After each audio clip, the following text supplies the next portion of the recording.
segundos, essa pessoa, independente de todos os outros que tentaram suicídio antes dela, essa é a vida mais importante. Qual é a vida mais importante? A dele, né? Então, toda vida vale a pena. Tem alguma coisa que está para além dessas estatísticas, que é a vida, né? Cada uma. Mas esses dados estatísticos nos interessam muito para a gente sempre pleitear o tema, né? Garantir que ele seja entendido no seu impacto em termos de saúde pública. Não foi fácil garantir que esse se tornasse um tema amplamente debatido, né? Pode passar, Gabriela.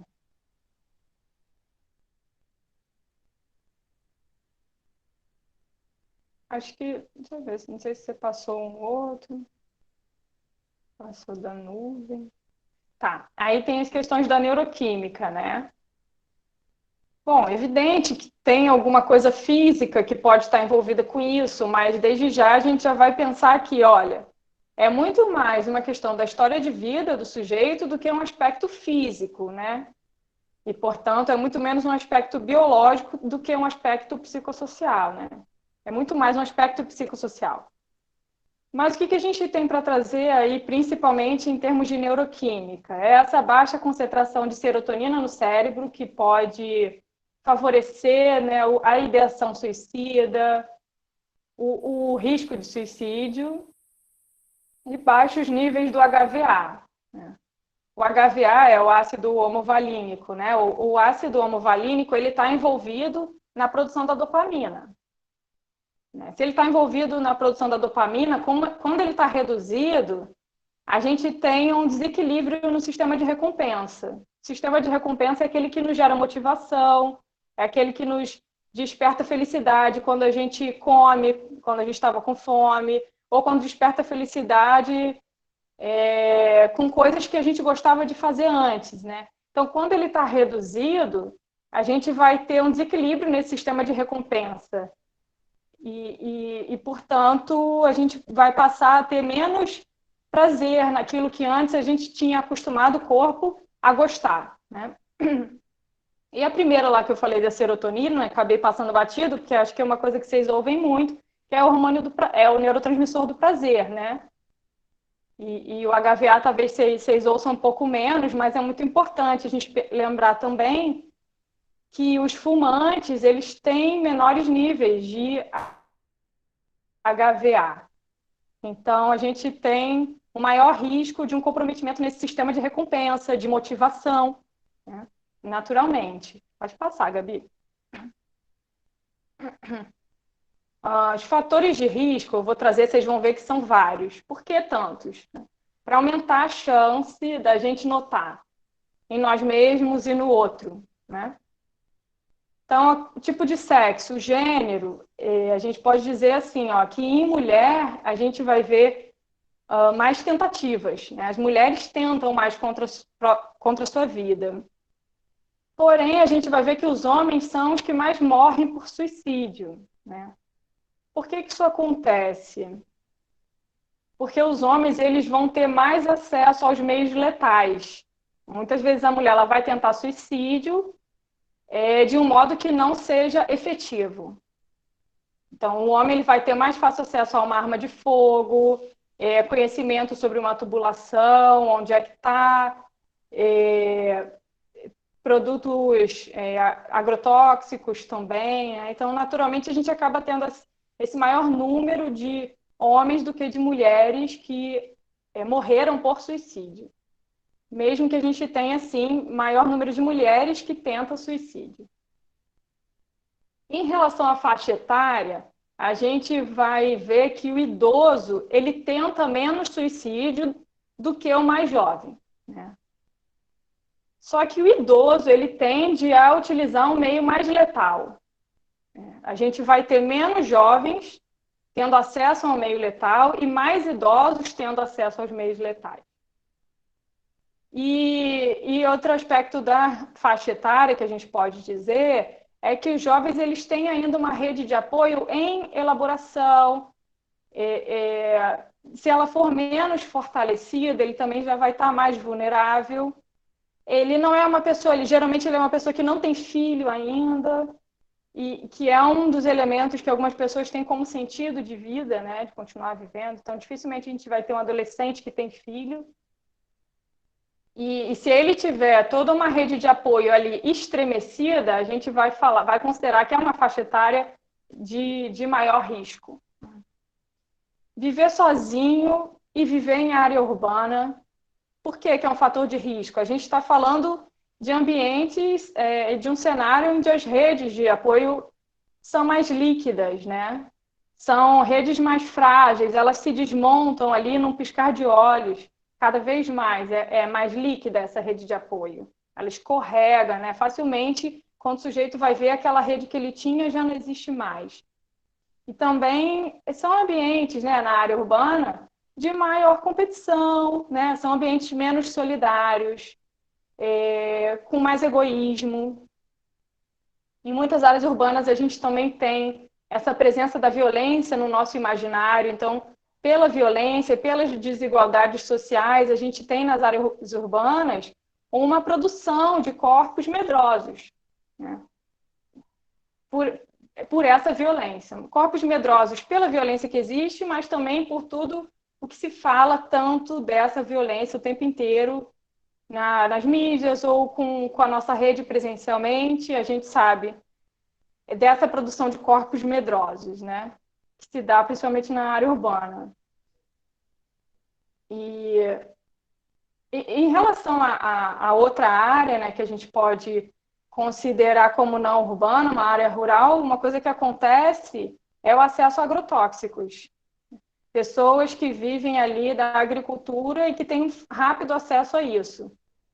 E então isso coloca também em maior risco as pessoas que vivem em área rural quando elas têm esse maior contato com venenos que matam muito rapidamente.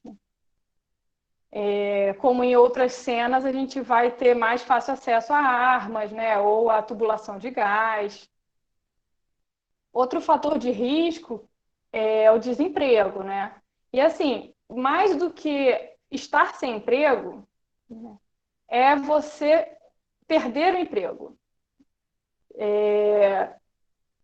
Pode parecer estranho, mas é o seguinte: uma coisa é o sujeito estar sem emprego, outra coisa é ele ter passado pelo momento de perder o emprego. Isso acaba estando relacionado para ele com perda, com fracasso, né? Ele não está no estado de sem emprego, ele está recém perdido de uma oportunidade, e aí pode sentir-se fracassado, né? Nesse sentido do desemprego.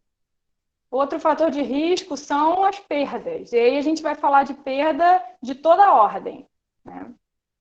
Um ente querido que morreu, mas também uma pessoa amada que rompe por conta de estar em outro país ou de brigas familiares, né? Então, isso também é uma perda, né? A gente também vai ler isso como perda. Gabriela, pode passar, por favor.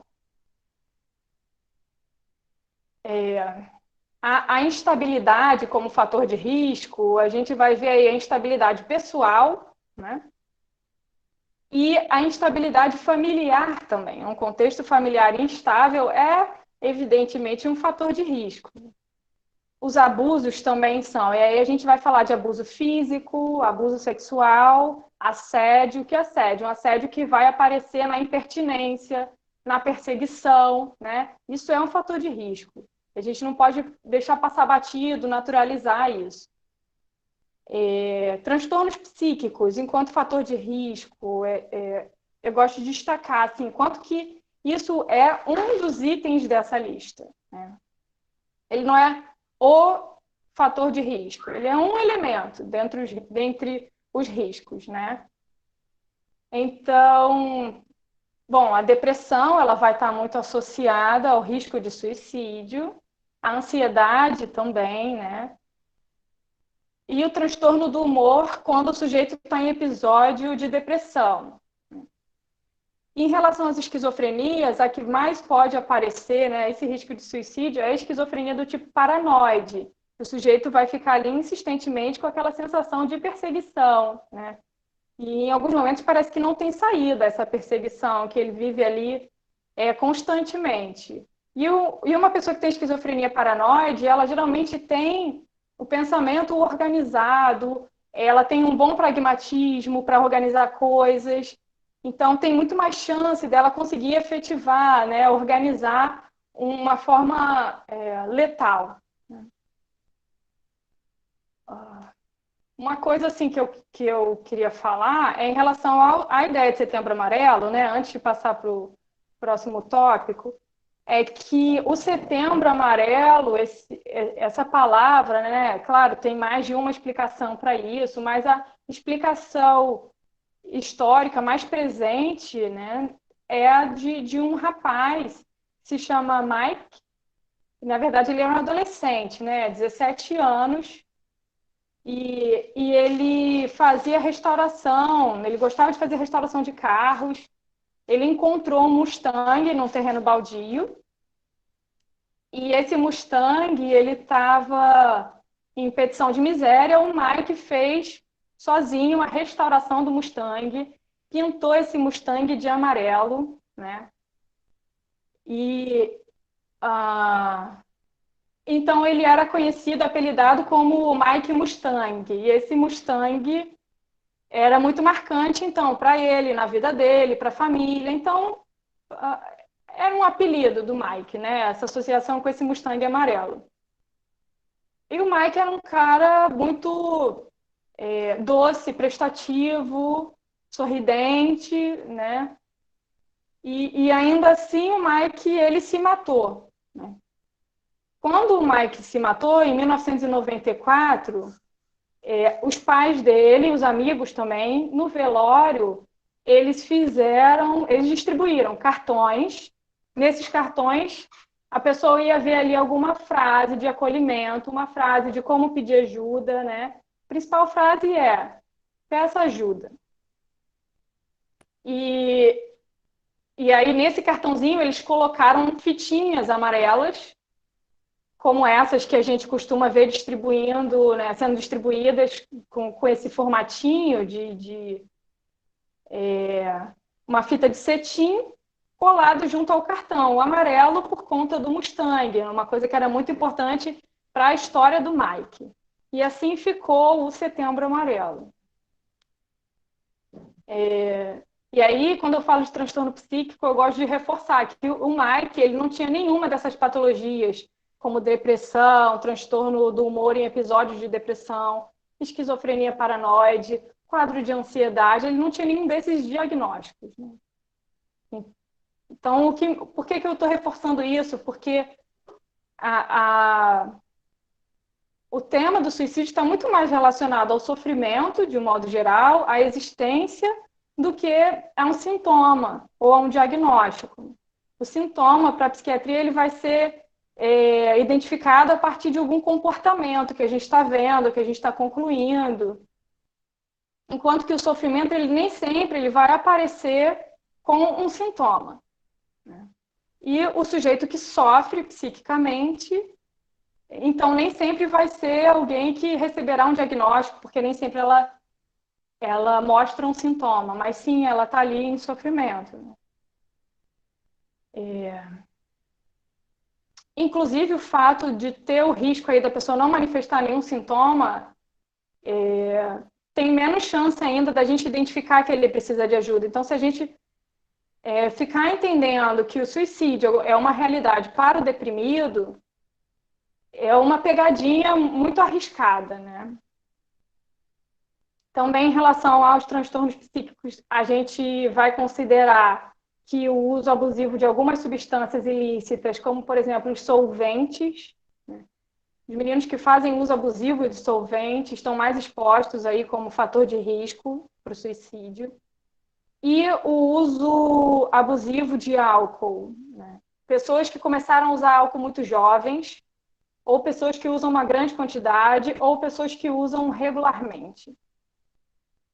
Isso costuma comprometer o sistema de humor do sujeito, então ele acaba se aproximando mais de quadros de depressão. E outra coisa também que aparece muito em termos de índice, e aí mostra como um fator de risco, é o uso de benzodiazepínico sem prescrição médica.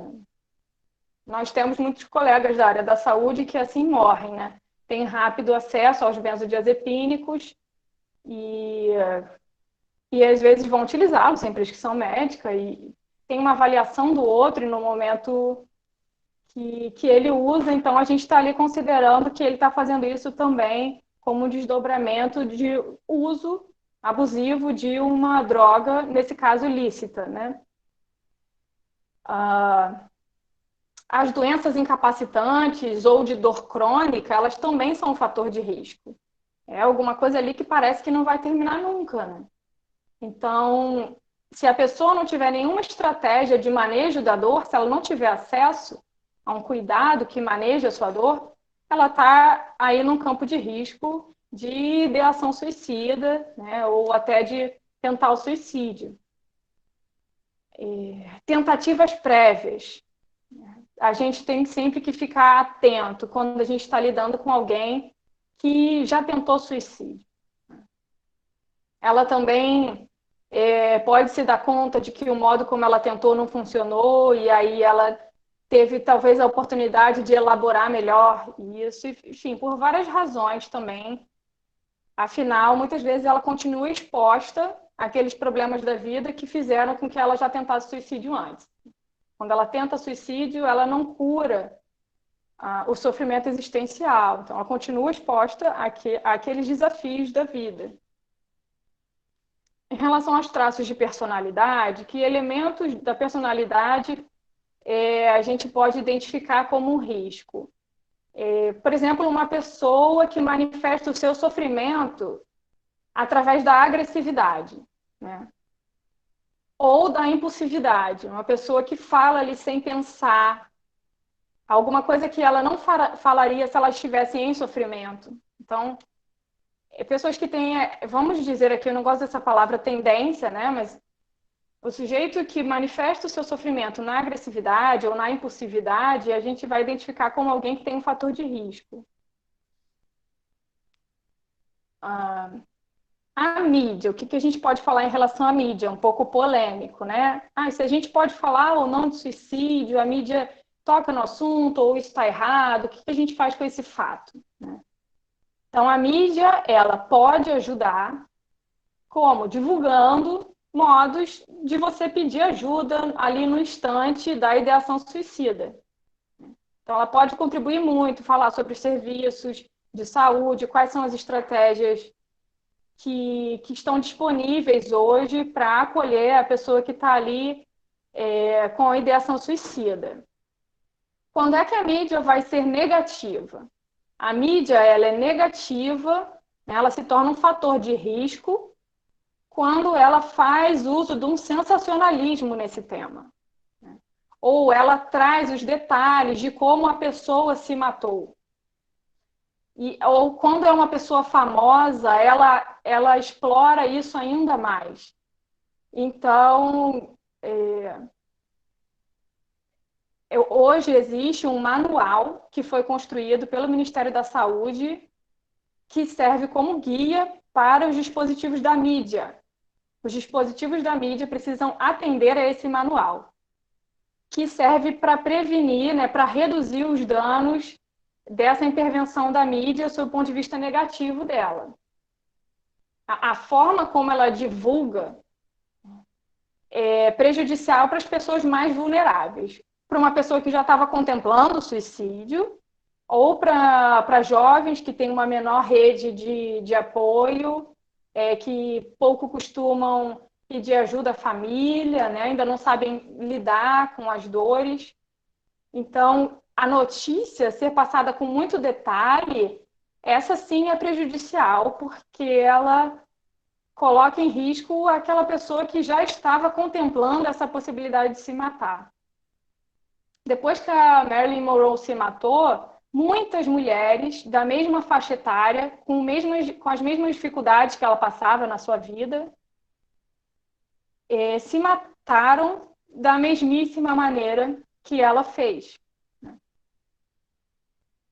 Hoje em dia, se vocês forem pesquisar sobre o motivo de morte da Marilyn Monroe, não está escrito em algum lugar que ela se matou, né? À época ainda não existia esse tipo de regra Então, foram passados todos os detalhes, né? A população de o que houve com ela. Hoje, se você for pesquisar, não tem ali nenhum detalhe, você pode checar. Bom, se alguém encontrar um material antigo que não foi editado, vai ver isso. Mas hoje a gente vai ter ali informações de que a pessoa foi encontrada morta em casa. Quase sempre, quando uma pessoa famosa comete suicídio, né, a gente geralmente vai ver a mídia encontrando essa saída, dizer que ela foi encontrada morta em casa pelo seu companheiro, pelo seu filho, enfim, é nesse sentido que faz diferença de como a mídia pode ajudar ou atrapalhar. Pode passar, Gabriela, por favor. Fatores psíquicos e emocionais de risco são muitas coisas aí vocês já trouxeram no que apareceu da nuvem de palavras, né?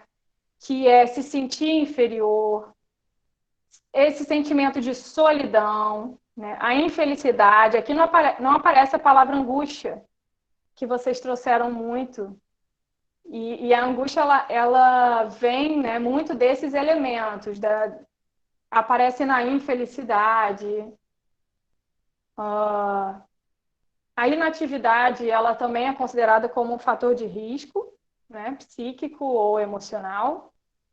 Mas entendendo inatividade não tanto com a pessoa fazer nada em casa, mas muito mais com a inatividade existencial. Por exemplo, o item que tem abaixo, que é a falta de projetos, né? Não ter projetos, não ter uma prospecção, né, do que quer para si ou do que quer sonhar.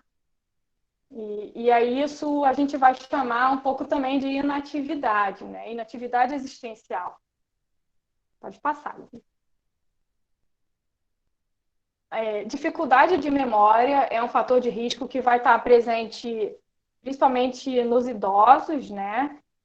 E isso parece que distancia o sujeito de quem ele é e da própria história. E remoer um passado é um outro fator de risco que também vai estar muito presente na vida do idoso. Porque, principalmente, o idoso, uma das memórias que ele mais vai visitar é a memória remota. E a memória remota é aquela que mais comunica com as emoções. Então, a experiência de remoer o passado enquanto risco para suicídio aparece mais nos idosos. Ver a velhice como desgraça é um outro fator de risco psíquico. E aí vale a pena a gente lembrar e se dar conta do quanto que a realidade neoliberal, que vai impactar na subjetividade das pessoas, e aí elas passam a ver a vida como uma empresa, né? Elas passam a pensar se elas são produtivas ou não. Uma empresa sou eu, funciono ou não funciono? Ao invés dele, então, ressignificar quais são os sentidos da vida dele, né? Ao invés dessa influência neoliberal de cada um entender a sua vida como empresa, o que seria melhor, né? O que seria mais saudável? Seria o sujeito poder ressignificar que fase é essa do ciclo vital, do ciclo natural, que é uma das fases desse ciclo, é o estágio dele ser idoso. Como que ele pode ressignificar isso, já que é um estágio saudável do ciclo vital dele? E à medida que ele entende, ele passa a se entender sem ressignificar esse ciclo, e muito aí na realidade neoliberal que se tem da vida, ele passa então a se sentir uma carga ou uma sobrecarga para a família, para o mundo, para a sociedade. Outro fator de risco psíquico e emocional é o narcisismo patológico. O narcisismo patológico, ele é uma coisa que vai produzir o retraimento, né? Ele vai produzir um retraimento porque o sujeito vai pensar que não vale a pena conviver com o outro. Não vale a pena conviver com os demais. Por que não vale a pena conviver com os demais? Só vale a pena viver com quem opera a vida dentro da lógica dele. Só vale a pena conviver com quem fala a gramática subjetiva dele, que essa é a gramática cognitiva, emocional, subjetiva, que está certa, porque é a gramática dele. Então, quem não fala nessa linguagem, nessa gramática emocional, cognitiva dele, não vale a pena para ele conviver. Então, naturalmente, produz esse retraimento social e uma fragilidade nas redes de apoio que ele poderia ter, um sentimento de vazio, né, em termos de redes de apoio, e aí sim, então, uma angústia, né, uma angústia sem nome, e que é difícil até onde a gente vai começar a ajudar essa pessoa, né? Mas identificando que a gente está ali diante de um quadro de narcisismo patológico, isso já ajuda muito para a gente intervir, né? Pode passar. A viuvez é um fator de risco, olha, principalmente nos primeiros anos de viuvez. É uma perda importante. Assim como a perda de filhos. A perda de filhos, ela mostra uma alteração do que seria uma lei natural da vida. A lei natural de que quem deveria partir primeiro era o filho. Então, a perda de filhos gera essa angústia da alteração dessa lei natural, né? A aposentadoria. A aposentadoria vai ser difícil, seja para uma pessoa que é adicta no trabalho, que é viciada no trabalho, e aí ela não vai ver mais tanto sentido social, né? Tanto sentido para ela na sociedade, agora que ela não está trabalhando ali numa empresa, enfim. E a aposentadoria, geralmente, ela vai vir junto com uma diminuição do poder aquisitivo também. Ela vai diminuir a oportunidade de relações sociais que aconteciam antes no ambiente de trabalho, né? Uma rede de convivência que agora dificilmente vai se manter. O próprio status de ser alguém que trabalha, né? Nessa lógica neoliberal ainda, né? De se você trabalha, você tem status.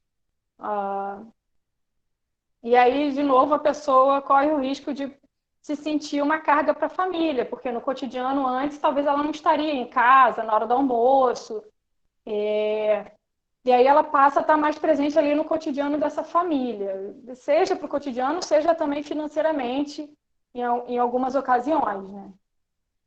O outro ponto que está aí é negar-se a receber ajuda. Por que geralmente a pessoa não pede ajuda? Porque ele acha mesmo que não vai adiantar. Então, acontece da gente oferecer ajuda e o sujeito não aceitar, digamos assim, né? Ele não conseguir receber a sua ajuda porque ele entende que aquilo seria inútil, né? Que seria inútil. E, em hipótese alguma, significa que a gente não vai oferecer ajuda. Muito pelo contrário, né? Significa que aumenta a nossa responsabilidade de reforçar essa oferta de ajuda. Uma outra coisa, assim, seria também a questão da manifestação de ideias de ruína, né? E ideias suicidas. Acredito que muitos de vocês já tenham entrado em contato com esse tipo de frase por conta do Setembro Amarelo. A gente vê em alguns espaços essa tentativa de sensibilização, que você perceba quando o sujeito fala, eu queria sumir, eu queria desaparecer. Fala de um jeito ali natural, cotidiano. A pessoa não faz um evento para dizer que queria sumir, que ela quer desaparecer, que ela quer morrer, né? Que as coisas estão sem sentido, ou não faço nada certo. Uma pessoa que insiste nesse tipo de frase, né? Eu não sirvo para nada. Queria desaparecer. E a gente acaba, às vezes, naturalizando, e, na verdade, ali a gente está tendo a oportunidade de identificar pistas. E um outro fator de risco, que algumas pessoas acham que ele é curioso, é o risco que o sujeito está após uma alta psiquiátrica, né? Ele passou por uma internação psiquiátrica e ele acaba de receber a alta. E nos próximos 3 meses, a gente precisa considerar que ele está em risco. O que foi a internação psiquiátrica que ele acabou de passar? A institucionalização, a internação, foi uma morte social enquanto ele esteve ali. Então, muita coisa que vinha adquirindo significado, foi interrompida abruptamente. O sujeito em internação psiquiátrica, ele institucionaliza numa morte social. Só que agora que ele teve alta, que ele está medicado, ele teve indicação de alta porque ele está com mais pragmatismo, ele consegue cuidar das coisas do dia a dia, se organizar para se alimentar e volta a ter um volume de fala.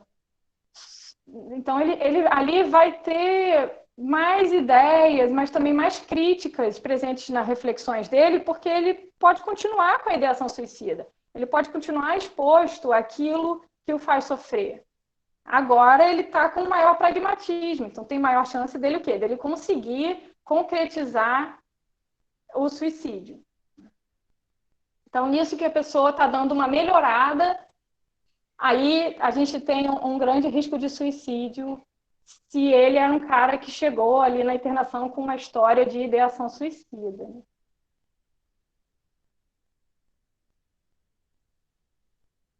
Bom, obrigada. A espiritualidade e a religiosidade são coisas diferentes, né? A religião, para algumas pessoas, faz muito sentido enquanto fator de proteção, né? E aí a gente vai falar de religião independente da religião. Então, a pessoa ela pode encontrar, ela pode ter a sua saúde mental protegida em termos de suicídio por conta de ter ali uma religião que vai falar mais sobre os processos de vida, morte, ou numa outra religião que não aborde esse tema, né? O fato é que é considerado um fator de proteção.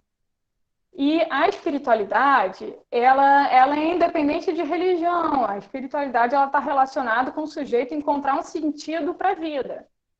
Então, a espiritualidade a gente vai problematizar de um modo absolutamente livre, independente dele ser uma pessoa religiosa ou cética, não importa, né? É encontrar um sentido para a sua existência.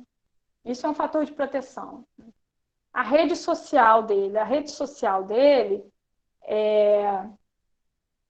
pode ser um fator de proteção quando ela vai aumentar esse sentido para a vida, né? Uma rede social também que às vezes vai ampliar um repertório de como é que ele pode responder às adversidades, né? Como é que ele pode expandir os modos de responder às adversidades. Essa rede social muitas vezes empresta o seu repertório de como lidar com esse tipo de coisa. E às vezes, a família nem sempre ela é a melhor rede de apoio, viu? Às vezes, ali é onde ele não vai conseguir ser acolhido. Não que a família não queira, mas às vezes ali ela não pode. Às vezes ela não tem recurso interno para acolher. Então, é importante identificar quem é essa rede de apoio social, reconhecer qual que vai ser a melhor rede de apoio para esta pessoa, né? A gente não pode dizer que é sempre a rede familiar, é a rede social. E a rede de saúde, ela também vai ser um fator de proteção. Então, para isso, a gente precisa ter cada vez mais pessoas capacitadas para as ações de saúde mental, seja um especialista ou não, né? O profissional que está lá no campo da atuação generalista, que precisa ter um conhecimento mínimo para a gente dizer que ela está capacitada ali em termos de saúde mental. Mas também uma rede que a gente vai dizer que é de saúde, mas que às vezes não tem ali um profissional de saúde. O que a gente está falando? Que é uma rede de pessoas que vivenciam o mesmo problema. Então, elas têm um know-how, elas têm uma expertise naquela angústia, né? Então, por exemplo, os grupos, eles vão funcionar não só no momento do encontro ali do grupo, mas eles também ampliam um repertório de possíveis amigos e de troca, né, de experiências de como lidar com essa adversidade. O emprego e a ocupação, como é que isso pode ser um fator de proteção? Vai ser um fator de proteção se ele tiver um sentido existencial aí para essa pessoa, né? Não é só porque ele está ocupado produtivamente em termos de números, ou que ele tem ali uma ocupação que ele é perfeito, ou que a competição vai produzir mais sentidos para ele. Não, né? É um emprego, uma ocupação onde tem ali um sentido existencial. se ali ele tem chance de exercer relações criativas com o seu trabalho, o modo como ele opera ali a sua função, vamos dizer assim, né? Não gosto muito dessa palavra também, mas como ele opera ali a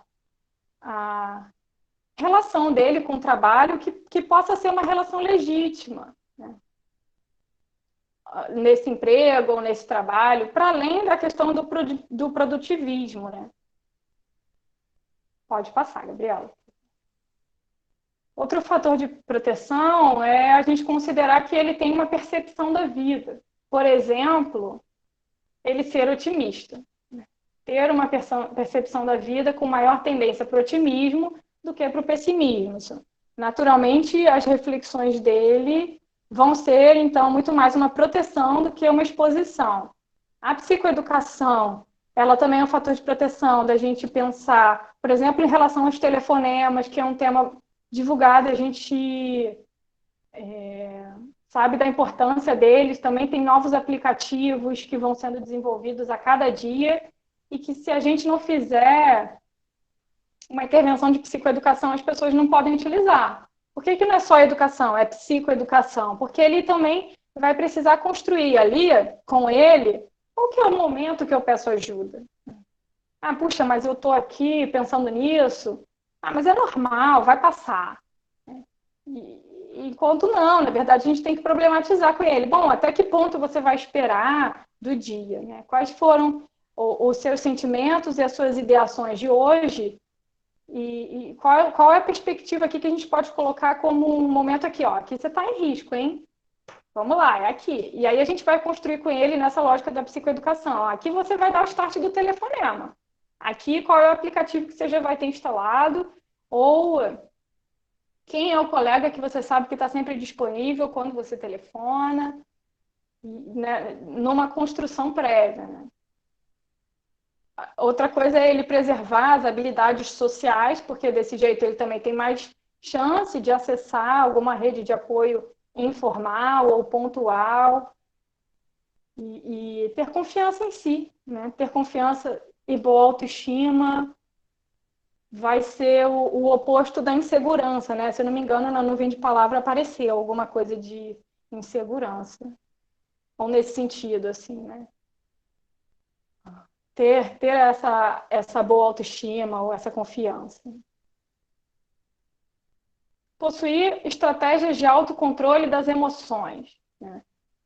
Essas estratégias elas também vão ser muito possíveis pela lógica da psicoeducação, né? Ele vai poder construir isso se ele tiver um apoio e pensar, porque isso não está só no campo cognitivo, está no campo do sentir também. E as emoções, elas são isso, né? Elas estão no nosso fazer, no nosso agir, o nosso corpo pensamento e nosso corpo sensível são um só. Né? Em que ponto que eles se potencializam e em que ponto eles se expõem. Como é que é o modo, por exemplo, dele lidar com as crises da vida? Ele tem estratégias construídas para lidar com crises da vida? Ou minimamente rascunhadas, né, modos de lidar com as crises, como responder às adversidades, né? Construir estratégias para isso, ou ele se dá conta, né? Ter uma clareza de razão para viver. É uma outra estratégia, né? De antemão já ter construído essa razão para viver. O fortalecimento do poder de adaptação também vai vir através dessas estratégias, né? A resiliência, alguma coisa que vocês escutam falar em diferentes contextos, é a capacidade da pessoa se adaptar, de resistir a situações de adversidade, sem que ela perca o sentido para a vida, né? Ela sobreviver e ela muitas vezes até mesmo se fortalecer diante das adversidades. E dentro disso tudo entra muito a questão do centro de valorização pela vida, né? Quando eu falei no outro tópico de ter acesso a aplicativos ou você construir com ele estratégias previamente, é legal a gente sempre lembrar que tem o Centro de Valorização pela Vida, eles têm o número 188 que funciona 24 horas, tem o chat, porque tem gente que não quer telefonar. Então, ou não pode, às vezes tem alguém do lado que vai ouvir, a família. Então, o chat também funciona 24 horas, né? Pode passar. Para a gente pensar em prevenção, assim, a gente naturalmente vai fortalecer o que ele já tem de fator de proteção. Tudo isso que a gente falou de proteção, fortalecer isso e construir novos fatores de proteção. Ao identificar os fatores de risco, quais são os fatores de proteção que podem responder a isso e que ele ainda não construiu? Dificultar o acesso a meios letais é muito importante, né? A questão das telas, das grades, né? Deixar mais de difícil alcance, por exemplo, as armas de fogo, ou agrotóxicos e outros venenos, né? Nesse sentido. Uma, uma pequena dificuldade ali em encontrar esse meio letal já faz diferença. Pode passar. O aumento do esclarecimento da população, que é esse tipo de movimento que alguns projetos do Jorge vai fazer, né, de falar da saúde de um modo amplo e amplo também no sentido do acesso, né, quando é que a universidade conversa com a população diretamente. É aí uma responsabilidade nossa de ampliar esse esclarecimento da população pela saúde de si e do outro que está ao redor, né? Em relação à oferta de esperança, é uma coisa forte da iniciativa do Centro de Valorização da Vida, né? Eu já falei do 188, aí no slide está o link onde a pessoa encontra o chat, né? O aconselhamento de pessoas que entendem sobre isso, e aí nem sempre é alguém que está lá no Centro de Valorização da Vida, mas às vezes é alguém que conviveu com alguém que já passou por isso, ou que estuda, pesquisa isso. E a partilha, né? Por que eu coloco aqui a partilha com as letras grandes? É porque a gente tem a partilha como a principal estratégia de acolhimento. Não à toa, o Setembro Amarelo vai ter como lema falar é a melhor solução, né? É um lema muito forte para essa campanha, né? Partilhar. Então, mas o que eu faço? Ele está falando de um monte de problema. Não, o que você está fazendo é ouvir, é escutar. Por isso ele pode partilhar, né? Não passa ainda não, Gabi. Quando a gente fala dos meios letais, tem uma coisa que a Karina ela vai falar um pouco depois também, mas é interessante a gente pensar assim, que proteger com uma tela, proteger a janela, proteger uma ponte, porque na maioria das vezes, na maioria das vezes o sujeito vai fazer isso num ímpeto, né? Vai fazer isso num ímpeto. Não quer dizer que ele não problematizou, não deu pistas antes, tá? Mas muitas vezes há ali passar o ato num ímpeto. E, e aí qualquer empecilho, né? Tem uma tela, ele vai ter que buscar uma tesoura para cortar a tela. Ou a tesoura também já não está de fácil acesso. Qualquer empecilho que a gente for colocar, dificultar o acesso às tubulações, enfim, muitas vezes é o tempo suficiente para dar um espaço ali para ela se perceber. E ela se dá conta ali, ué, o que eu estou fazendo? Se dá conta da cena em que ela está. E talvez ouvir a sua voz interna, que vai poder problematizar ali, ué, peraí, é isso mesmo? Questão de instantes, isso pode ocorrer internamente. No que ela está indo, é tentar tirar ali essa barreira, esse empecilho, ela muitas vezes pode mudar de ideia. Aí pode passar, Gabi.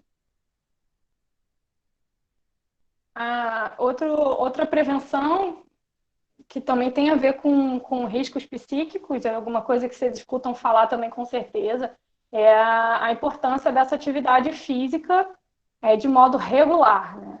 Ela vai interferir muito naquele sistema que a gente falou no início de neurotransmissores, né? E, então, é um elemento que contribui muito no campo da prevenção. O sujeito está mostrando ali para a gente alguns fatores de risco, algumas frases ali de ideação, essa coisa de que está sem sentido, um pensamento muito arruinado, né? Se vendo muito no contexto de ruína. E aí a gente falar de uma atividade física regular, né? Antes que ele entre num quadro de não sair de casa, isso muitas vezes é determinante. A alimentação, a gente poderia falar alimentação balanceada, né? De ter ali todos os elementos nutricionais, vamos dizer, mas mais importante do que os elementos nutricionais é que essa alimentação seja gentil. Ela perceber o corpo quando ela vai comer, né? E ela guardar uma relação com a história que ela tem com a sua alimentação, né? A gente sabe o quanto que os transtornos alimentares, eles têm sido mais falados, mas antes do transtorno alimentar, a gente tem uma quantidade muito grande, né? Eu não tenho aqui para vocês, né, estatisticamente a porcentagem, mas é realmente um número muito alto de, principalmente mulheres, mas também homens, que estabelecem uma relação patológica com a alimentação, né? Em nome de um certo padrão estético. E aí, às vezes, ele não chega a ter ali, o sujeito, um transtorno alimentar, mas ele tem uma coisa que a gente chama de comer transtornado, né? É comer, depois achar que comeu demais no outro dia, não comer, coisas nesse sentido. Então, pensar na alimentação num lugar de saúde, né, gentil, olhar para o lugar dela de modo respeitoso no seu dia, é uma intervenção de prevenção também. E as atividades que gerem bem-estar, né, que promovam a saúde mental, talvez a Karina possa falar mais disso também. São muitas estratégias. O importante, assim, não dá para dizer que a dança é um fator de proteção, é uma prevenção. Ou que a leitura é definitivamente prevenir o suicídio. Não. O mais importante é o último tópico que eu coloquei aí, que é o entre outras, né? Por que entre outras? É sempre a chance dele fazer a escolha. Essa atividade só vai promover bem-estar se for legítima para ele. Então, em hipótese alguma, a gente vai poder dizer do que está na tendência, do que está na moda, e essa é a melhor indicação para ele prevenir. Não, absolutamente. Essa oferta de atividades tem que ser construída de acordo com as singularidades dele, do que tem sentido para ele, né? Pode passar. Problematizar as consequências é uma coisa possível também, né? Quando a gente percebe uma ideação suicida, a gente tem a chance de problematizar, ó, o que ela ou ele vai perder se tirar a vida, né? Como é que você gostaria de ser lembrado? Algumas pessoas vão problematizar pela via da religiosidade. Ah, problematizar também, inclusive, as sequelas, né? O quanto que é difícil conviver com a sequela da tentativa de suicídio, né? Pessoas que se tornam tetraplégicas e aí por conta da tentativa de suicídio, né? É um tipo de intervenção também para a gente fazer enquanto prevenção. O suporte emocional, esses elementos eles andam muito juntos, né? O suporte emocional, o respeito, a compreensão, né? A confidencialidade é de uma importância, assim, sem nome também. A gente precisa tomar muito cuidado, porque às vezes o sujeito só vai falar disso com você porque você se mostra uma pessoa confiável. Confiável no sentido de que se ela disser que não é para falar com ninguém, você não vai falar. Então, a gente está falando de uma característica aí que muitas vezes não é o profissional de saúde que tem. O profissional de saúde ele tem o hábito de sair escrevendo tudo, não é isso? No prontuário. Ok, a gente precisa escrever tudo no prontuário. Mas como é que é esse nosso hábito em relação aos nossos colegas de trabalho? Acaba ficando automático a gente sair compartilhando sobre isso? ou sobre qualquer outro aspecto ali que o outro está partilhando com você e que ele, a princípio, conta que você vai ser minimamente razoável e discreto. Então, a confidencialidade, ela é um fator de prevenção, né? Identificar ali na rede dela de apoio que em alguém ali ela pode confiar e ninguém mais vai saber se ela não quiser. E a questão do respeito e a compreensão são importantes para que ela entenda que os parâmetros que ela usa estão sendo levados em consideração. Então, ela pode ter uma ideação suicida por uma razão que eu não acho importante, né? Então, respeitar, compreender, porque eu estou falando disso a partir da lógica dele. Quais são os parâmetros, os valores dele que tornam aquilo na ordem do insustentável, né? E a construção ou um convívio coletivo, às vezes não tem um convívio coletivo, mas é possível que a gente pense a prevenção a partir da construção de novos coletivos, se eles ainda não existirem, né? Um coletivo que tem ali a possibilidade da partilha de experiências, como é o caso das iniciativas de peer support, que estão muito presentes nos Estados Unidos, mas começaram na Irlanda, na Finlândia. Ali, nesse espaço de suporte por pares, eles vão falar sobre como eles lidam com isso. Então, de novo, eles são os expertises, né? Então, quando ele é o expertise nisso, ele vai ter a possibilidade ali de dizer desse know-how dele, né? É absolutamente diferente de falar sobre isso com um profissional de saúde que não é expertise nesse sofrimento, né? Ele não sente isso na própria pele. Pode passar, Gabi. A gente está acabando. Acho que o suporte emocional eu já tinha colocado no slide anterior. Bom, a escuta ativa, que a gente vai colocar como fator de prevenção, ela é importante no sentido de diferenciar, né? Uma escuta que eu saio da minha zona de conforto e aí, por isso, é uma escuta ativa, né? Eu me coloco disponível, né? Tem uma associação que algumas pessoas fazem do Setembro Amarelo com o girassol, né? Muitos de vocês já devem ter visto isso. Eu acho fantástico, que eu também adoro o girassol. E a associação disso, geralmente, ele se curva para encontrar a luz, né? É uma planta que se mexe, se move para encontrar uma luz, no caso, uma saída. O único, porém, que eu vejo nessa associação é que muitas vezes esse movimento de buscar a luz não vai ser possível naquele momento para aquela pessoa. Então, essa coisa ativa, automática, espontânea de buscar a luz, às vezes tem que ser a nossa, de quem está ali agindo na prevenção. Eu fazer essa busca ativa dele através dessa escuta ativa. E uma comunicação também, dando preferência para uma comunicação do tipo não diretiva. Quando a gente fala de comunicação não diretiva, a gente está falando de perguntas mais abertas, né? Não é o porquê isso, ou uma pergunta que gere sim, não, ou o que é isso.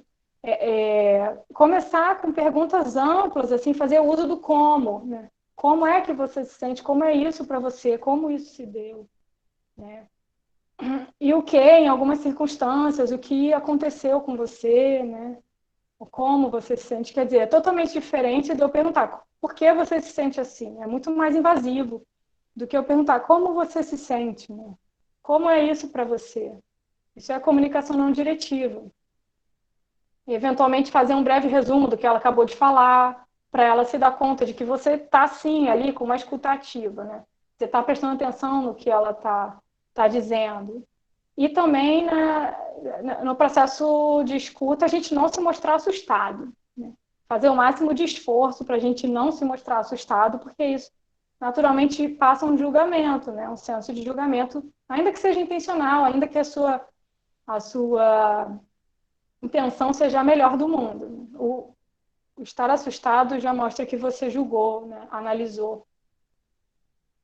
Muitas vezes também a gente precisa ficar atento quando é o momento de recomendar ajuda profissional, né? Tem ali um limite da rede de apoio e, e, e aí é isso, onde é que estão os serviços de saúde, eu vou pensar nisso junto com ela, né? Que a ajuda profissional está ao alcance nesse momento. Se colocar disponível é alguma coisa que eu acho que tem muito a ver também com a lógica da escuta ativa, que eu vou por conta própria, me mover até ele, eu vou ser esse girassol, não esperar que ele faça esse movimento, né? E dizer, olha, estou aqui, disponível mesmo, né? Não estar ali, né, no celular ou querendo sair, ou olhando para o lado, olhando para trás, né? Assim, não, eu estou aqui com você mesmo, né? Ah, e aí uma coisa assim, não passa ainda não, que está faltando aí, acho que nesse slide, depois da alta psiquiátrica, ter muita atenção, né? Ter muita atenção, principalmente nos primeiros 3 meses. É um fator de proteção. Ter muita atenção se essa pessoa tem uma história de ideação suicida e acabou de receber uma alta hospitalar. É, assim, se ela falar claramente, né, sobre os planos dela e sobre como se matar, é primordial que ela não seja deixada sozinha. Definitivamente que ela não seja deixada sozinha. E aí podem ser contactados os serviços de saúde mental, familiares, os amigos dela, e aí instalar essa rede ali de cuidado com olhos, corpos presentes ali com ela. Pode ser necessário que ela, às vezes em algum momento esteja em algum ambiente auxiliada por um profissional de saúde também. E garantir que esse ambiente seja bastante seguro, muito seguro, em todos os sentidos, que ela se sinta segura e que também ela não tenha ali ao alcance meios letais, né? E tem uma iniciativa que eu acho muito interessante, muito bacana, que a Samsung fez, a Samsung, em 2012, numa ponte na Coreia do Sul. Nessa ponte havia muito suicídio, né? E aí, em 2012, a Samsung instalou um letreiro, né, luminoso. Esse letreiro ele é acionado toda vez que alguém pisa, né, atravessa, se aproxima do sensor da ponte, e aí, na mesma hora, ele é aceso. E nesse letreiro aparecem frases de apoio, frases ali na intenção da prevenção do suicídio. Então, eles têm frases como os melhores momentos da sua vida talvez ainda estejam por vir, ou uma outra frase que eles têm também é o que está te incomodando, né? Então, passa uma sensação de que é um diálogo, de que alguém em algum momento planejou te fazer essa pergunta caso você pisasse ali naquela ponte. A frase também, como você gostaria de ser lembrado, é uma das frases que tem nessa ponte também. É lá na Coreia do Sul. E aí, desde 2012, no primeiro ano, na verdade, da ponte, já aconteceu a redução de 85% de suicídio nessa ponte. É um número importante, né? 85% a menos de suicídio, né? Eles falaram, foi muito trabalhoso, eles levaram muito tempo para construir todo esse sistema de letreiro, muito caro, né? A gente pode imaginar que foi uma intervenção muito cara, mas é isso, toda a vida vale a pena, né? Então, não tem preço, né? A quantidade de gente que não morreu porque eles instalaram esse letreiro aí na ponte. Quantas outras iniciativas a gente ainda precisa construir nesse sentido, né? E assim como também eu fiquei sabendo, desse ano agora, as estações do metrô de São Paulo iam fazer uma coisa que se chama o vagão do acolhimento. E aí, nesse vagão do acolhimento, tem a equipe de profissionais, voluntários e expertises também, pessoas que já tentaram suicídio, ali oferecendo apoio e conscientização, né? Eles vão colocar telões dentro dos vagões também sobre os mitos e letreiros ali dentro a respeito dos maus julgamentos, né? Essa coisa de minimizar o sofrimento de quem tenta suicídio, que isso não só não ajuda, como isso agrava, né?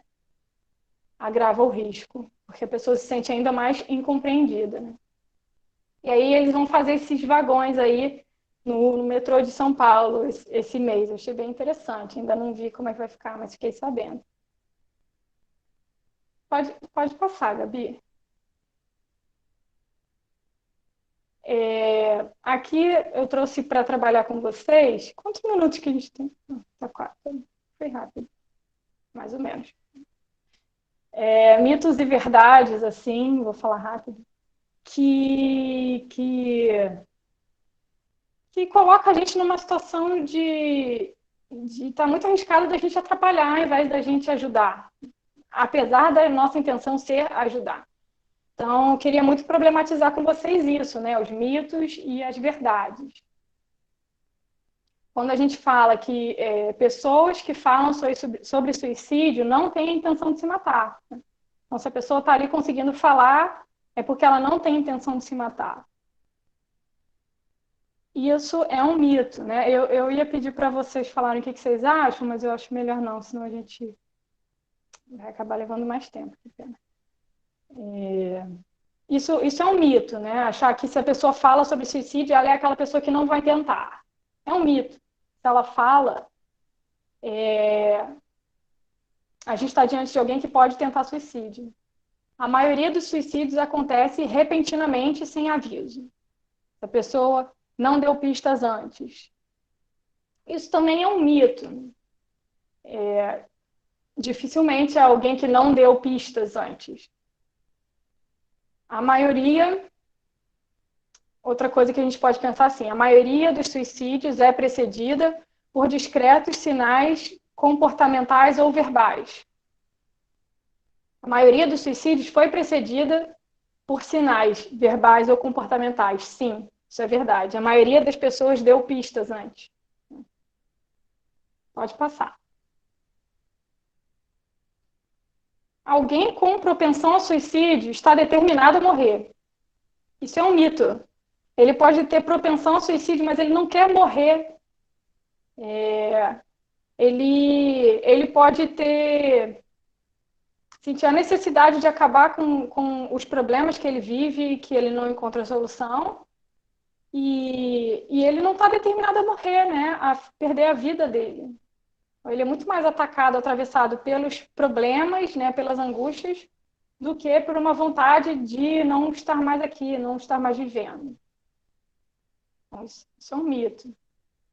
A pessoa em risco de suicídio apresenta ambivalência entre querer viver e querer morrer.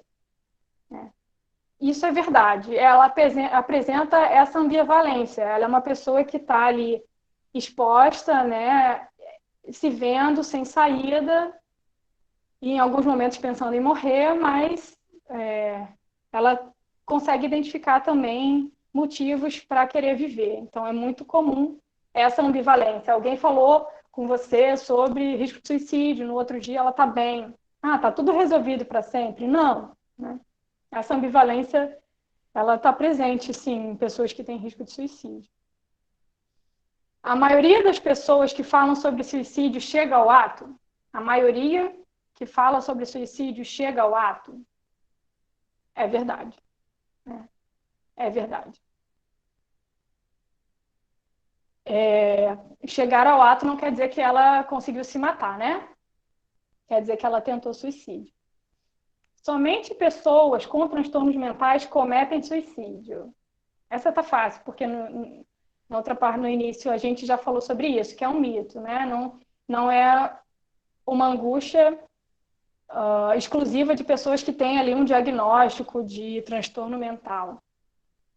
Pode passar. O comportamento suicida é provável quando há sofrimento intenso, insuperável, independente da existência de transtornos mentais. É verdade, né? Ele é provável quando há um sofrimento intenso e isso é independente dele ter transtornos mentais, né? Ele está diante de uma situação que ele sente que é insuperável. É verdade. A maioria das pessoas que falam sobre suicídio chega ao ato. Eu voltei, desculpa. Estou falando aqui na minha cabeça. Suicídio é um ato de covardia. É um mito, né? Covardia seria desistir de resolver. Na verdade, ele estava diante de uma situação que ele não conseguia, ele não vê saída. Não quer dizer que ele desistiu, ele não vê saída. Então é um mito, né? Como um ato de covardia. Pode passar. Conversar sobre suicídio pode encorajar o suicídio. Isso é um mito, né? Em hipótese alguma. O que encoraja, como a gente viu lá, é a intervenção da mídia de trazer detalhes de como o sujeito se mata, falar muito disso na lógica de pessoas famosas e fazer sensacionalismo, o que pode atravessar aqueles que já são mais suscetíveis, que estão contemplando essa possibilidade. Mas conversar sobre isso, em hipótese alguma, a gente entende como encorajar. Pelo contrário, é para isso que existe, por exemplo, o movimento do Setembro Amarelo. Conversar abertamente pode fazer com que a pessoa sinta-se acolhida e tenha a oportunidade de obter ajuda? Sim, né? Se ela puder conversar abertamente, tem muito mais chance dela sentir que está acontecendo ali essa acolhida. Suicídio é um ato de desespero de quem não percebe alternativas para lidar com a sua dor? Sim, né? Essa é uma verdade. É um ato de desespero do sujeito que não está encontrando saída para o seu sofrimento existencial.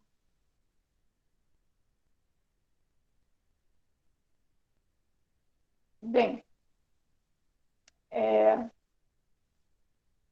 aí estão algumas as principais referências, né, que foram utilizadas. Tem meu e-mail, se alguém quiser trocar, ah, me mandar textos ou pedir textos, falar das suas experiências de um modo ah, de um modo de partilha, né? Então, fiquem à vontade para me mandar, esse é meu e-mail institucional. Pode passar. Agradecemos, então, a professora Marcela. Vamos ver se a mestranda vai falar também, né? Tem esse momento de contribuição. Karina vem estudando o tema do suicídio desde o TCC, né? E que eu a orientei na época do TCC, agora ela é enfermeira e faz mestrado, estudando esse tema também, sob a orientação da professora Vera. E aí a gente pediu para ela estar com a gente no que ela quiser contribuir. Fique à vontade, cara. Boa tarde. Eu quero agradecer primeiramente o convite e agradecer essa fala maravilhosa da Marcela. Eu estou com a Marcela já tem uns anos caminhando do ladinho, né? Antes mesmo do TCC, a gente já caminhava. E sempre tenho coisa nova para aprender. Sempre me surpreendo com a sua fala. Parabéns. E enquanto você estava falando, eu olhei um pouquinho aqui o chat de algumas pessoas fazendo perguntas ou então comentando acontecimentos.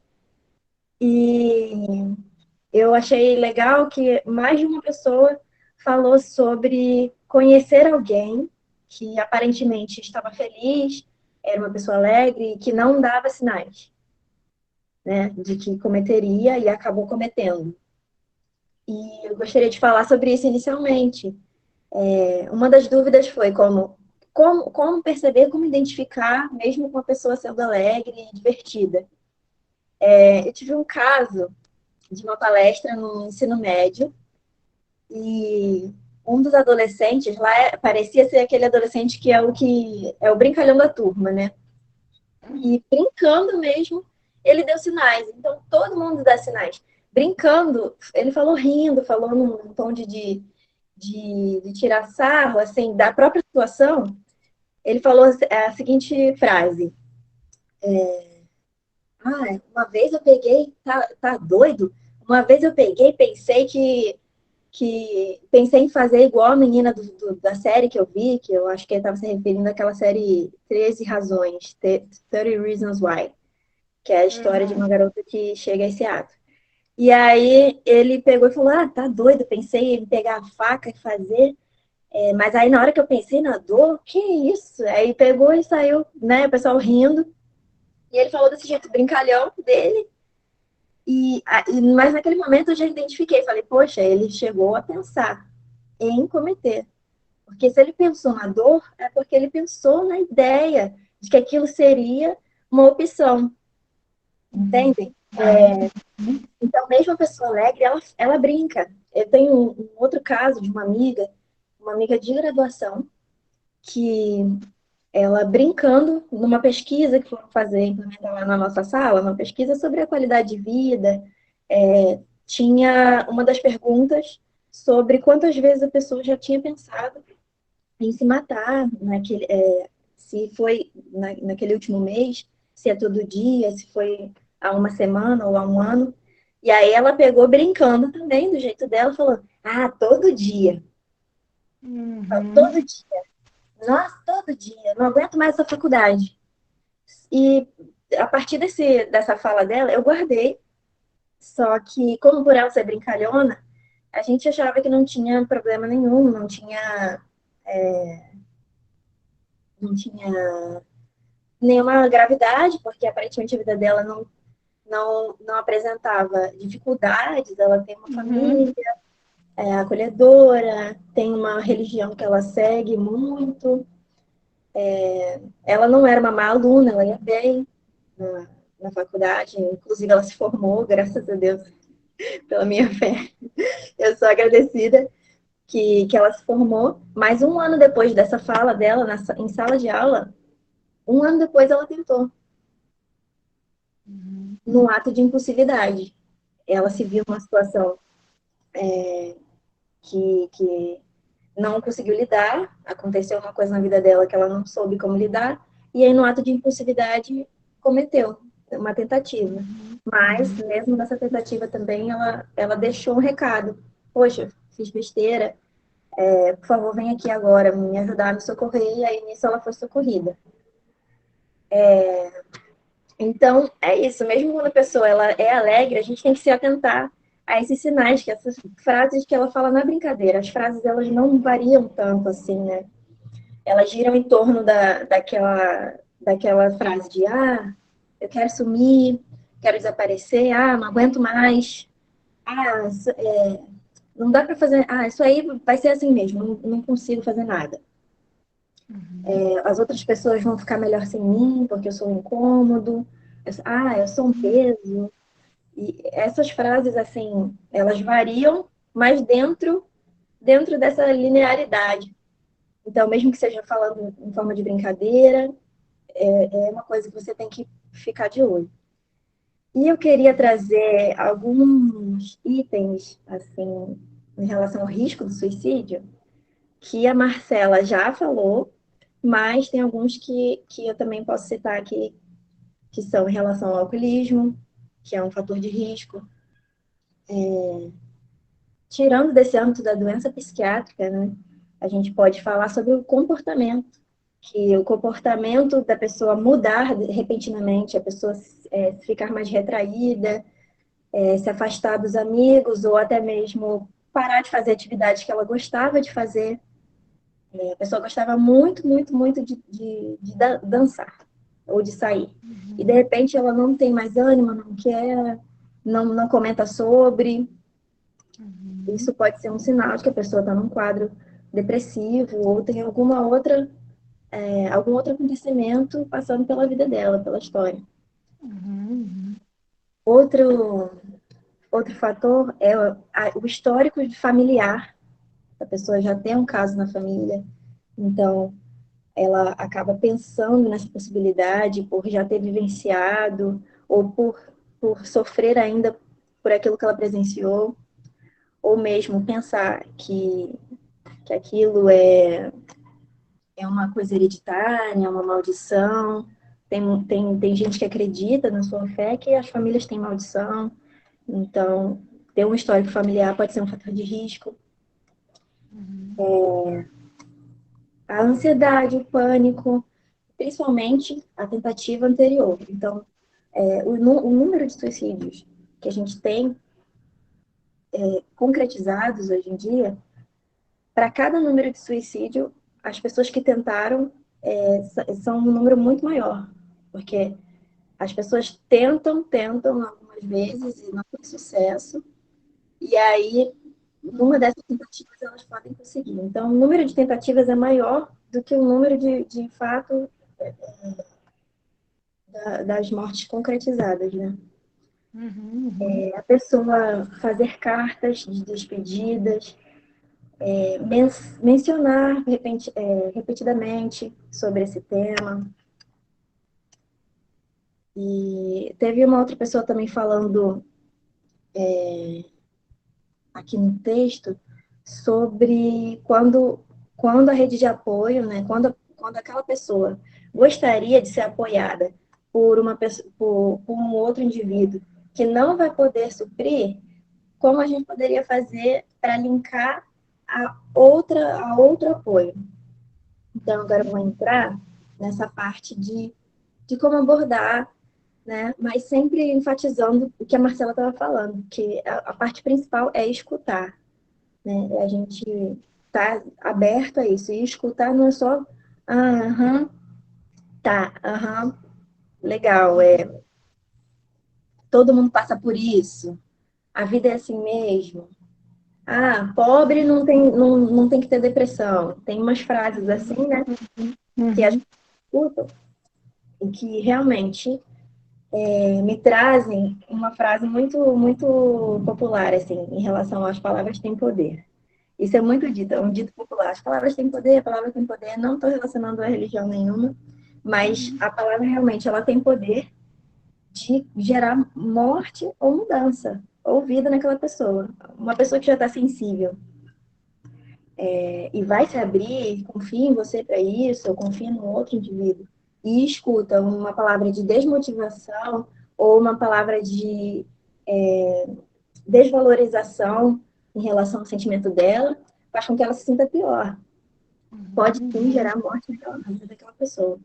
Que é a pessoa que, você tem a vida perfeita, você não tem o que reclamar, você é ingrato.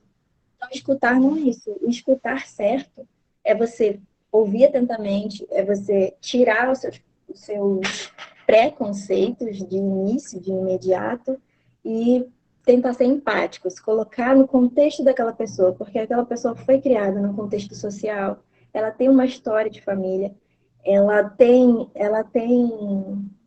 lembranças de coisas que ela ouviu durante a infância, durante a vida adulta, ou de pessoas que a magoaram. Essa pessoa, ela tem todo um contexto. Então, você ouvir não não está também só atrelado a você ficar escutando dispersamente, mas sem dar sinais de você estar prestando atenção, é olhar fixamente, é você afirmar com a cabeça que você está entendendo, sim, entendo, estou te ouvindo, estou aqui para você. Você expressar respeito nas suas expressões verbais também, porque às vezes você pensa, vou ficar quieto, vou ouvir e vou estar sendo respeitoso dessa forma. Só que não, às vezes você está sendo desrespeitoso ao fazer uma expressão facial para aquela pessoa. E ela capta essa mensagem. E a pessoa te diz uma coisa e você faz uma cara de que você não concorda com aquilo, ou de que você está julgando, ou de que você acha aquilo sem valor. Então, o escutar é mostrar preocupação, é cuidado, é afeição, é você focar nos sentimentos das pessoas. E com isso, respondendo a pergunta da pessoa que falou sobre como articular para alguém novo, uma nova rede de apoio, eu posso dizer que você pode fazer isso escutando, porque se você não souber a história da pessoa, o círculo social em que ela está inserida, as pessoas do trabalho, as pessoas do barzinho, as pessoas da faculdade, as pessoas da religião dela, você não vai ter como saber realmente como pensar, porque muitas vezes, como a Marcela estava falando, a própria família não é um local que a pessoa se sente acolhida, não é uma rede que a pessoa se sente acolhida. Então, a pessoa se sentir, às vezes a pessoa se sente acolhida mais na faculdade, com os amigos da faculdade. Então, você escutando, vai conhecer quem aquela pessoa possui ali que pode estar sendo integrada nessa rede de cuidado.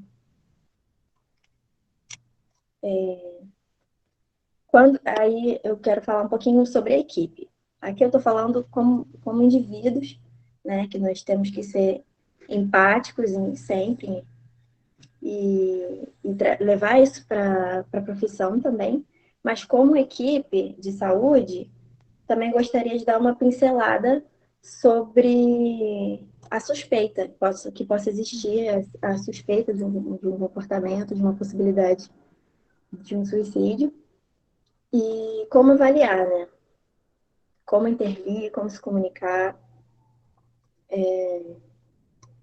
Primeiramente, avaliar o histórico, o estado mental daquela pessoa, se ela possui um diagnóstico ou não, comportamento, mas também se comunicar com ela claramente, se ela já possui um plano, se ela já pensou alguma vez em cometer aquilo, se ela possui um plano, porque se tem muito estigma de que falar sobre aquilo, sobre o tema do suicídio, fará com que a pessoa queira cometer, mas não necessariamente. Se a gente falar corretamente, não necessariamente, né? Falando corretamente, a gente vai estar gerando proteção para aquela pessoa, e essa pessoa vai se sentir aliviada de ter com quem conversar, ela vai se sentir aliviada de não ser julgada, de poder falar abertamente, de pedir ajuda.